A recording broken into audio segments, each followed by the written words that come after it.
میرے حسین نے کربلا کے میدان میں اللہ کا ایسا ذکر کیا کہ کئی صدیاں گزر گئی اور حسین کا ذکر ایسا بلند ہو گیا، میں نے کربلا کے میدان میں تلوار کی چھاؤں میں ایسا ذکر کر دیا کہ ان کی مثال کوئی نہیں لا سکتا۔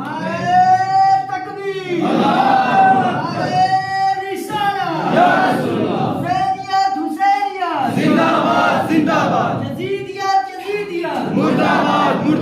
حسین منی وانا من الحسین، میں حسین سے ہوں، حسین مجھ سے ہے۔ من احب حسین، جس نے حسین سے محبت کی، وقت احبانی، اس نے مجھ محمد سے محبت کی، ومن احبانی، جس نے مجھ محمد سے محبت کی، وقت احب اللہ، اس نے اللہ تعالیٰ سے محبت کی، ومن احب اللہ، جس نے اللہ تعالیٰ سے محبت کی، ادخلہ الجنہ، وہ جنت میں داخل ہو۔ محبت کی بھی دو قسمیں ہیں، ایک محبت ہوتی ہے اختیاری محبت اور ایک ہوتی ہے لازمی محبت۔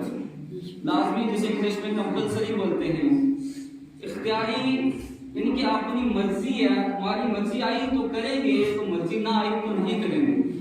اس کی وجہ سے جو کمپلسری ہے تو اس کی مثال آپ کے سامنے میں یہ پیش کر دوں کہ جو حضرات ایجوکیشنل ڈپارٹمنٹ کے ساتھ وابستہ ہیں، اسکول میں یا کالجز میں خاص کر جب جاتے ہیں تو وہاں پر سبجیکٹ خود چوز کر سکتے ہیں، اختیار ہے بندے کو کہ کون سے سبجیکٹ رکھنے ہیں، لیکن انگلش یا اردو یہ کمپلسری ساتھ میں چلتے ہی رہتے ہیں، اور سبجیکٹ ہم اپنے اختیار سے رکھ سکتے ہیں۔ اب یہ جو محبت ہے، میں نے کہا کہ محبت اختیاری بھی ہوتی ہے، لازمی بھی ہوتی ہے، تو جو محبت اختیاری ہے وہ ہماری اختیار میں ہے، وہ ہمارے قبضہ میں، ہماری مٹھی میں ہے، ہم چاہیں تو کریں اور نہ چاہیں تو نہ کریں، کوئی پوچھنے والا نہیں ہے۔ ان کے جیسے مولانا صاحب نے تو میری ان سے محبت ہے، تو یہ میری اپنی بات ہے، اگر میں چاہوں تو ان سے محبت رکھوں، ان سے کنٹیکٹ رکھوں۔ آج پہلی بار ملاقات ہوئی ہے تو وہ اختیار کی بات ہے، دل کی بات ہے، ہو سکتا ہے ان کا اور میرا اتنا کنٹیکٹ ہو جائے کہ بہت گہری دوستی ہو جائے، وہ دل کی بات ہے، وہ میرے اختیار کی بات ہے، لیکن جو لازمی ہے وہ مجھے ہر حال میں کرنی ہی پڑے گی، ہر حال میں کرنی ہی پڑے گی۔ اب دیکھیے جو محبت لازمی محبت ہے اور جو اختیاری محبت ہے، تو ہم لازمی کی اگر بات کریں تو جو یہ آج محفل اس مسجد شریف میں سجائی گئی ہے، یہ بھی محبت پر ہے، اور یہ محبت اختیاری پر نہیں بلکہ محبت لازمی جو کمپلسری محبت ہے اس کے اکارڈنگ، اس کو لے کر کے یہ محفل سجائی گئی ہے۔ اور جو لازمی محبت ہے، ایسی لازمی محبت کہ ہر حال میں کرنی ہی پڑے گی، ہر حال میں کرنی ہی پڑے گی یہ محبت، اس کے بغیر کوئی چارہ نہیں ہے۔ اس کے بغیر کیوں نہیں ہے چارہ؟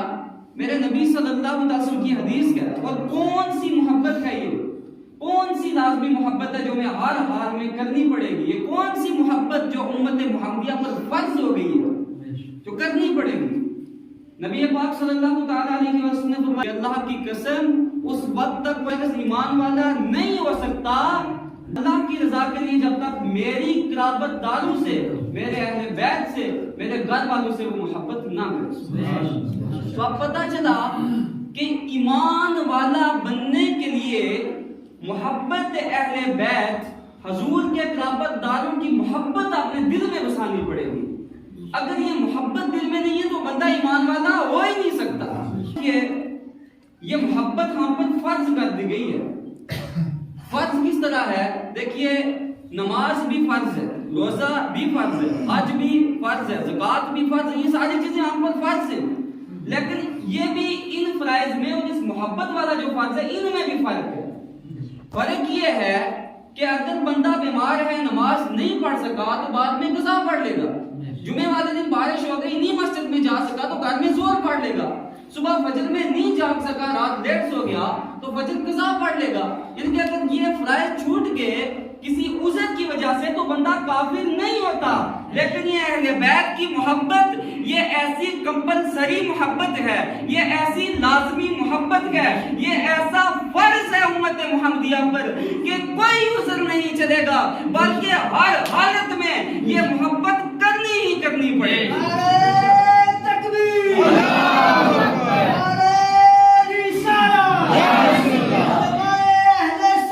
زندہ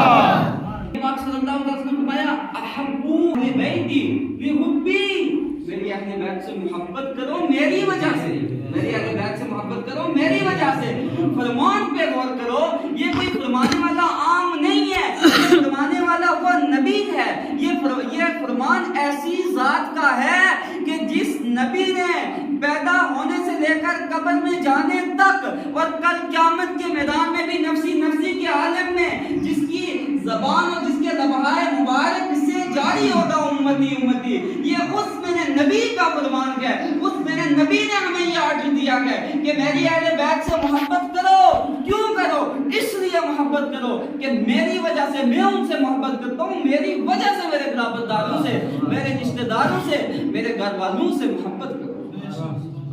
وہ خوش نصیب لوگ ہیں جنہوں نے محبت اہل بیت اپنے دلوں میں بسا کر کے اور مسجد شریف میں یہ محفل سجائی ہے اہل بیت کے تعلق سے، اور ذکر حسین اس مسجد شریف میں ہو رہا ہے۔ یہ صرف یہاں پہ گلسائی کے اندر نہیں ہو رہا، دنیا میں تو ہر جگہ زمین پر ہو رہا ہے، فرش پر، لیکن یہ عرش پر بھی ہوتا ہے، یہ عرش پر بھی ہوتا ہے۔ اب آپ سوچیں کہ وہ کیسے؟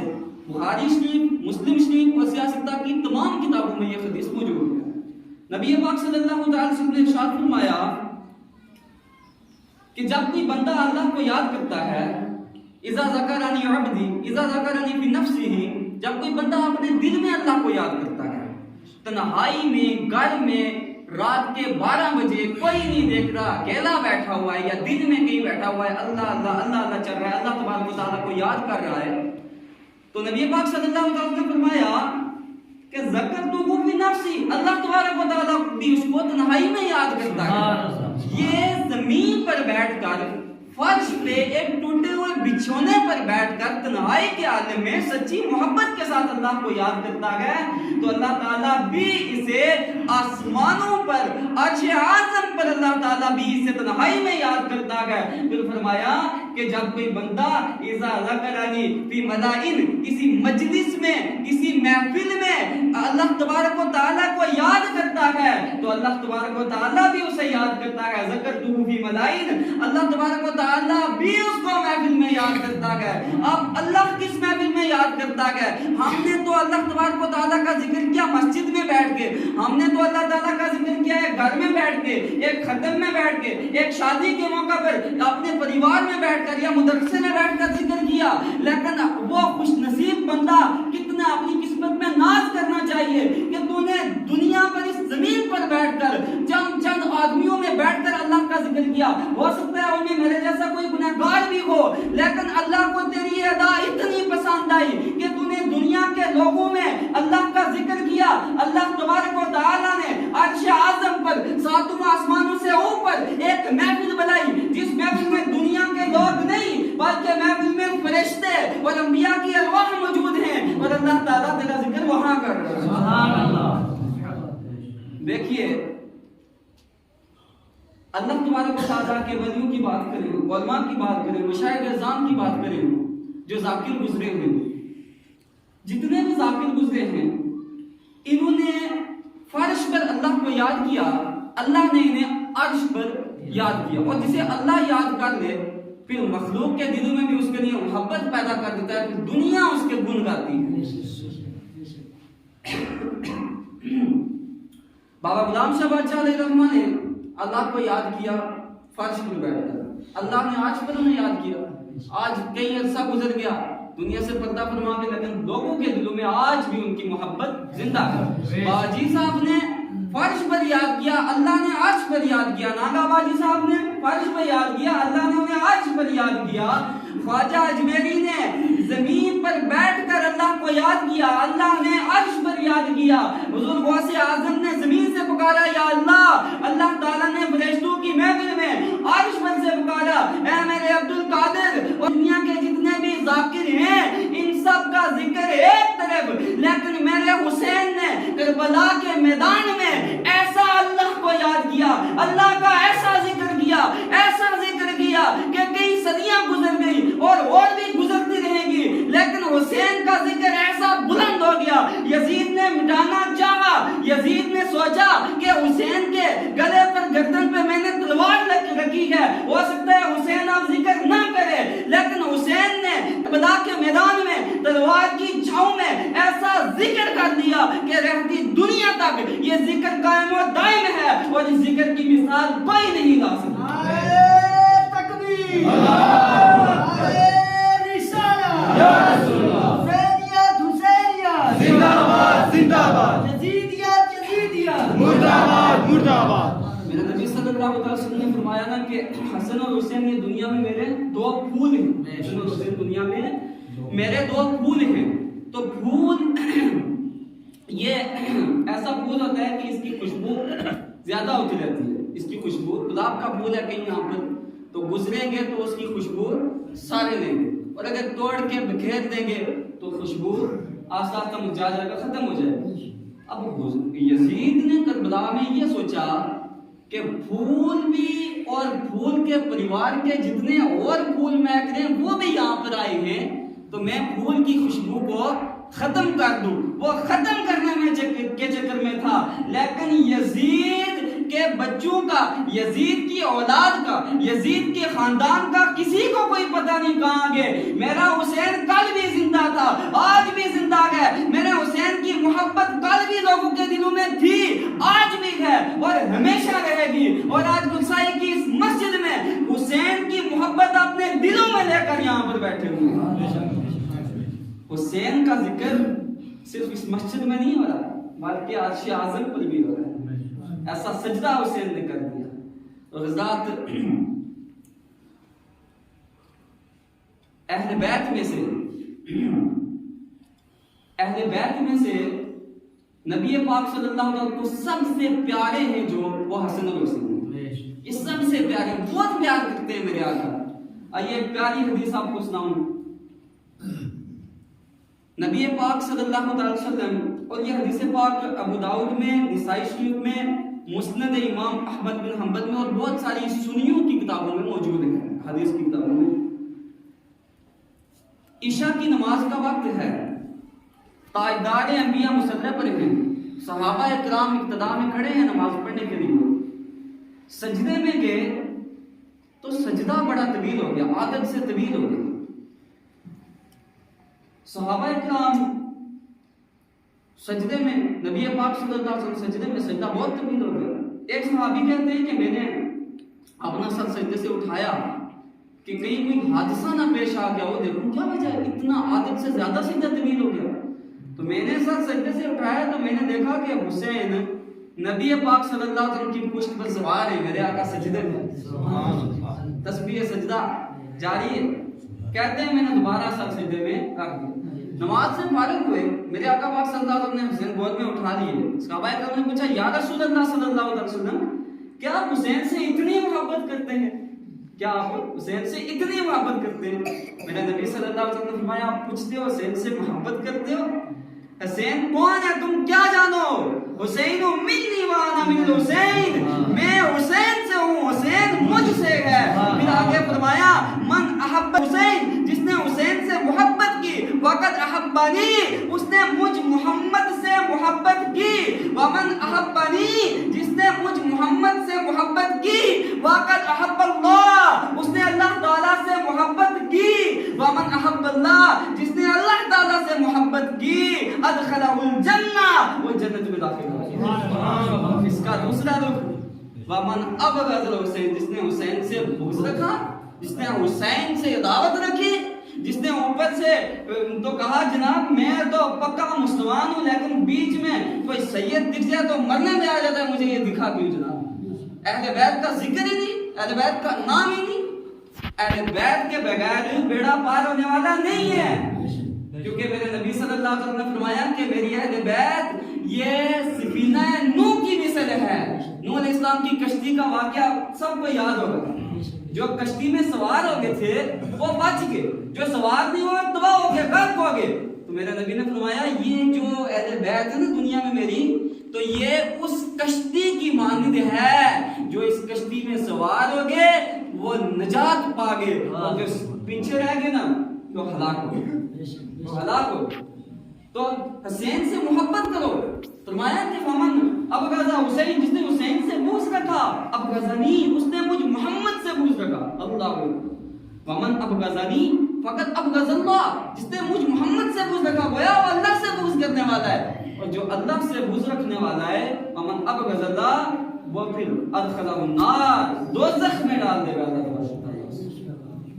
میرے نبی صلی اللہ علیہ وسلم نے فرمایا، اللہ کی بارگاہ میں دعا کی، یا اللہ میں حسین سے محبت کرتا ہوں، تو بھی اس سے محبت کر، اور جو حسین سے محبت کرے اس سے بھی محبت کرے، حسین سے محبت کرو۔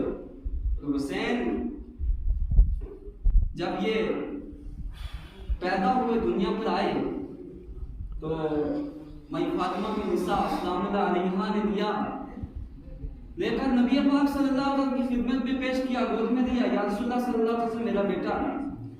آپ نے اٹھایا تو آپ خوش نہیں ہوئے، آپ کے چہرے پر غم کے اثار، آنکھوں میں آنسو آ گئے۔ بی بی فاطمہ سلام اللہ علیہا پوچھنے کی، یا رسول اللہ صلی اللہ علیہ وسلم کیا میرا بیٹا حسین و جمیل نہیں ہے؟ کیا میرا بیٹا اچھا نہیں ہے؟ آپ دیکھ کر کوئی بات ہے، آپ مسکرائے نہیں، آپ خوش نہیں ہوئے؟ میرے نبی صلی اللہ علیہ وسلم کی آنکھوں میں آنسو آ گئے۔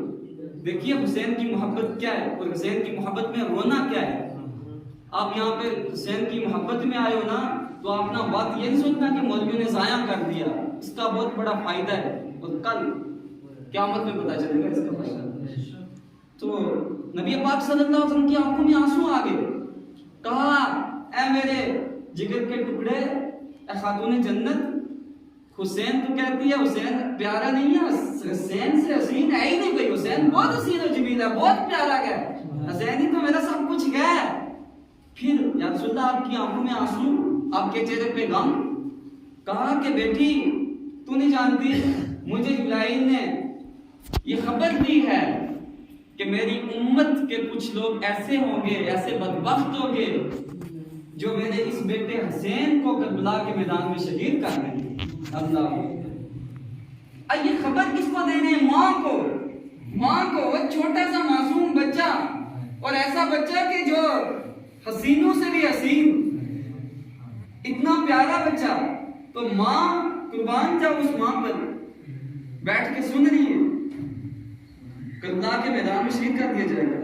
بی فاطمہ سلام اللہ علیہ وسلم، یا رسول اللہ صلی اللہ علیہ وسلم یہ نہیں کہا کہ آپ دعا کیجئے کہ میرا بیٹا بچ جائے، یہ نہیں کہا کہ آپ دعا کیجئے کہ اللہ اس امتحان سے میرے بیٹے کو بچائے۔ آج کی کوئی ماں کسی کو اتنا ہی کہہ دینا، اگر کئی گھروں میں ایسا ہم نے دیکھا کہ شوہر اور بیوی لڑتے ہیں، کہ شوہر کہتا ہے بچے کو مدرسے میں چھوڑوں گا، مسجد میں کہہ رہا ہوں، میرے پاس ایسی مثالیں ہیں، میں نے خود اپنے کانوں سے سنا، اور ماں کہتی ہے نہیں جی مدرسے میں کھانے کے لیے دیتے نہیں کچھ، میں نہیں بچے کو بھیجتی۔ ارے تو مدرسے میں بھیجنے سے مجبور ہے، تو مسجد میں نماز کے لیے بھیجنے سے مجبور ہے، وہ ہماری فاطمہ سلام اللہ علیہا کو کل تو کیا منہ دکھائے گی جس بی بی فاطمہ کو نبی پاک صلی اللہ علیہ وسلم کہہ رہے ہیں تیرا یہ بیٹا کربلا کے میدان میں قتل کر دیا جائے گا، اور بی بی فاطمہ سلام اللہ علیہا کے چہرے پر رنج نہیں آیا، شکوہ نہیں آیا، بلکہ پوچھنے لگی یا رسول اللہ ابا جان کیا اس وقت آپ موجود ہوں گے؟ میں نے فرمایا نہیں بیٹی اس وقت میں موجود نہیں ہوگا۔ کہا کیا علی اس وقت موجود ہوں گے؟ نہیں بیٹی علی بھی اس وقت موجود نہیں ہوں گے۔ پھر پوچھا کیا میں اس وقت موجود ہوگی؟ کہا نہیں تم بھی اس وقت موجود نہیں ہوگی۔ پھر پوچھا کیا اس کے بڑے بھائی حسن اس وقت موجود ہوں گے؟ میں نبی نے فرمایا نہیں حسن بھی نہیں ہوں گے۔ اب بی بی فاطمہ سلام اللہ علیہا نے یہ سب کیوں پوچھا؟ اب کہنے لگی یا رسول اللہ میں اس لیے پوچھ رہی ہوں کہ کیا اس وقت جب حسین غم میں ہوگا، جب حسین کو شہید کر دیا جائے گا، کیا اس وقت حسین کے غم میں رونے والا کوئی نہیں ہوگا؟ کیا اس وقت حسین کے غم میں رونے والا کوئی نہیں ہوگا؟ تو اب حدیث ایک اور میرے ذہن میں آ گئی رونے کے تعلق سے۔ حسین پاک سلام اللہ علیہ السلام نے خود فرمایا، امام احمد بن حنبل علیہ رحمہ سے یہ تحریر فرماتے ہیں، حسین پاک نے خود فرمایا کہ جو ہمارے غم کی کہانی کو سنے اور رو جائے، آنکھوں میں ایک ہی چاہے آنسو آ جائے، ایک ہی آنسو آ جائے ہمارے غم کی وجہ سے رو کر، وہ جنت میں جائے گا۔ تو میرے نبی نے فرمایا بیٹی حسین کے غم میں رہنے والے بڑے ہوں گے، اور جو روئے گا اللہ تعالیٰ اسی کو بخش دے گا۔ اس لیے حسین سے محبت کریں، وقت زیادہ ہو گیا، حضرت کا خطاب سننا ہے، تو حسین سے محبت کریں، اہل بیت سے محبت کریں، یہ اہل بیت کی محبت لازمی ہے۔ یہ کمپلسری ہے، یہ ہر حال میں کرنی پڑے گی۔ میرے نبی صلی اللہ علیہ وسلم نے فرمایا کہ جس نے انصار کا حق اور میری اولاد کا حق نہ پہچانا، اس کے اندر 3 علامتیں ہو سکتی ہیں، یا تو وہ منافق ہے، یا پھر وہ حیضی بچہ ہے، یا پھر وہ زنا کا بچہ ہے۔ اللہ اہل بیت سے جو محبت نہیں کرتے ان کی علامت منافق بتائیے۔ اہل بیت سے محبت کریں، اہل بیت کی محبت اپنے دلوں میں بسا لیں، اہل بیت کے صدقے سے نبی پاک علیہ السلام تک پہنچیں گے اور نبی پاک صلی اللہ علیہ وسلم کے وسیلے سے اللہ تعالیٰ کو پا لیں گے۔ نبی پاک صلی اللہ علیہ وسلم نے فرمایا اپنی اولاد کو 3 چیزیں سکھاؤ، اور یہ پیغام ہے میرا آپ تک، اپنی اولاد کو 3 چیزیں سکھاؤ۔ پہلی بات، اپنی اولاد کو نبی صلی اللہ علیہ وسلم کی محبت سکھاؤ۔ آج ہم اسکولوں میں اکیڈمی میں بھیج دیتے ہیں، موبائل یہ وہ سکھا دیا، لیکن میرے نبی کا فرمان ہے کہ اپنی اولاد کو سب سے پہلے جو چیز سکھانی ہے وہ نبی پاک صلی اللہ علیہ وسلم کی محبت ہے۔ محبت کے بعد دوسرے نمبر پہ جو چیز سکھانی ہے وہ نبی پاک کے اہل بیت کی محبت ہے۔ سیدوں کی محبت اپنے بچوں کے دلوں میں ڈال دے، اور تیسرے نمبر پر اپنے بچوں کو قاری قرآن بنا دے۔